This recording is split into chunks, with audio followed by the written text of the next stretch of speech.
Alright, Endgame update and a build guide for this build, which is a one button lightning conduit. The damage is utterly mediocre and single target is pretty bad, but at least the speed is good. Lightning conduit, what does it say? It's a skill that deals a truck ton of damage to enemies that are shocked, and it removes the shock to deal more damage. In this case, 25% more per 5% shock on enemy. So we want to scale as much shock as possible. We can easily do this by just playing Necromancer. Necromancer gets a base 50% chance whenever you summon a corpse nearby. And that base 50% can then be scaled on the tree with 50% effect here, we have another 30%, we have 15% maximum shock on the mastery, increases and reductions to maximum mana also applies to shock, overshock, we have gloves with the increased effect of lightning ailments, we have a helmet with 30% increased effect of shock. That results in a 65% shock, no matter what enemy, unless they are shock and lightning resistant. And that's just a rare monster mod in general. So, this helmet states that you have a 50% chance of trigger socketed spells when you spend at least 100 mana on a skill. So, what we do is that Lightning Conduit itself has a very high mana cost, and especially now that you can get it 7 linked in this case. So, we have corrupted this to get level 1 Arcane Search. Arcane Search is a 130% cost multiplier together with another 140, 130, 130, 130 and 140, resulting in a cost of just 100 mana exactly. So whenever we are spamming the skill, it will summon corpses. And since we also can get Spell Cascade on this as well, this is very expensive by the way, just a heads up. Then you can add free offerings into this build as well. So you get a truck ton of cast speed and movement speed, you get... movement speed. You get block capped straight up, you can get some crit chance of crit multi if you want to. And all this is auto-casted whenever I'm just right-clicking. And considering we are consuming the corpses, we also get a truck ton of cast speed here as well, up to 200%. And also, whenever there are corpses nearby enemies take and deal less damage as well. If we consume, we get more AoE, etc, etc, etc. The Leech of Oblation belt states that we can have an offering of each type. Normally you can only have one. So in this case we have all three. It reduces the duration, and the Mistress of Sacrifice states that the offering skills we make also affects us, but of course they get 50% reduced effect. This is then negated by the increased effect of offerings on the Katarina tree, and also 20% increased effect of offering on the minion mastery. You can also get 20% on your body armor if you want, as an implicit. I can't remember if it's a Ether or a Searing Exarch modifier, but I think it's Searing. But that 20% doesn't really do anything, because this alone and this will literally block cap us. So, considering we are now we're casting, what is it? 1, 2, 3, 4, 5 spells every time we are casting a Lightning Conduit. Our mana is dropping really fast. How do we mitigate this? Well, you kind of have to stack mana already based on the the Lightning Mastery that states that we get effective shock by increasing our maximum mana on the tree. So we are using a couple of mana wheels, mainly just for the mana regeneration rate, together with a Chevron's Revelation that grants us a truck ton of mana regen per second base, together with a Clarity for even more base. That base is then multiplied by the regeneration rate, resulting in almost able to sustain the mana cost of all this spam.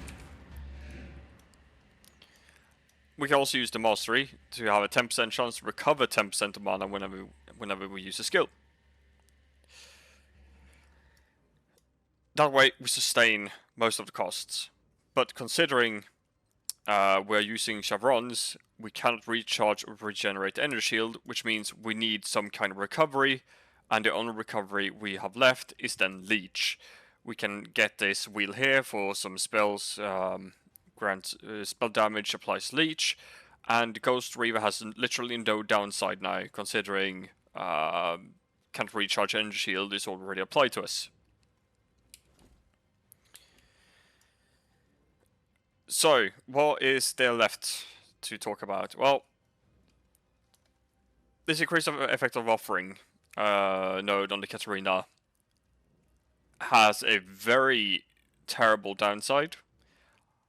Offering kill affected damageable targets when offering duration expires, which means if we stop casting and wait for the offering to expire, then we die straight up. Boop, gone. And as you might want to say, that we want to also move around really fast, so we can use Frostblink or Winter Blast to teleport really fast, considering, well, we have well over 200-300% cast speed. So if you have a Frostblink of Winter Blast, supported by any trash supportium, you're not using this for damage anyway, so you can get like physical to lightning that I have. That's another, I think it's 130% multiplier or something. Link to Arcane Search for even more cast speed, fast casting for even more cast speed, and Archmage. Archmage makes the skill have increased mana cost based on unreserved maximum mana.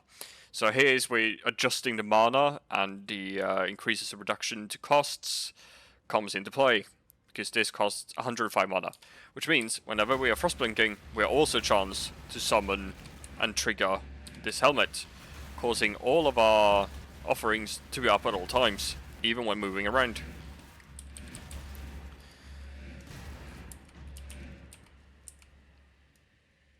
What else have I done with this build recently?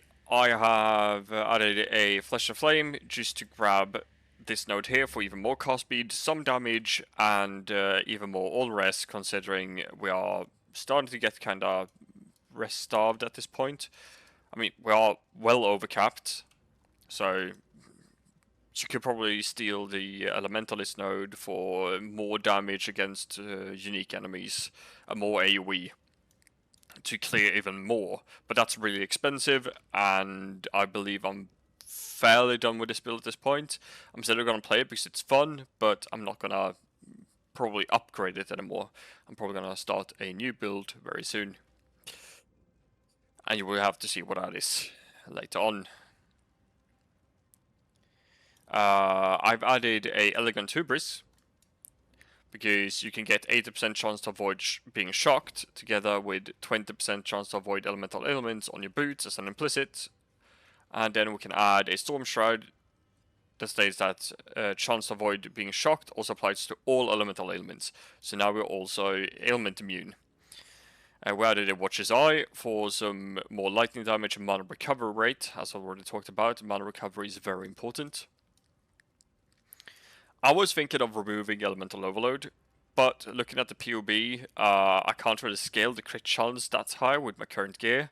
So just having this left and having these Spirit Offerings increase critical strike chance kinda makes it valuable. Instead of having, before I didn't have this at all, it was like 1% chance to trigger the Elemental Overload. Now it's like 3.8 or something like that. So it's more uptime, considering we're also casting like 8 times a second.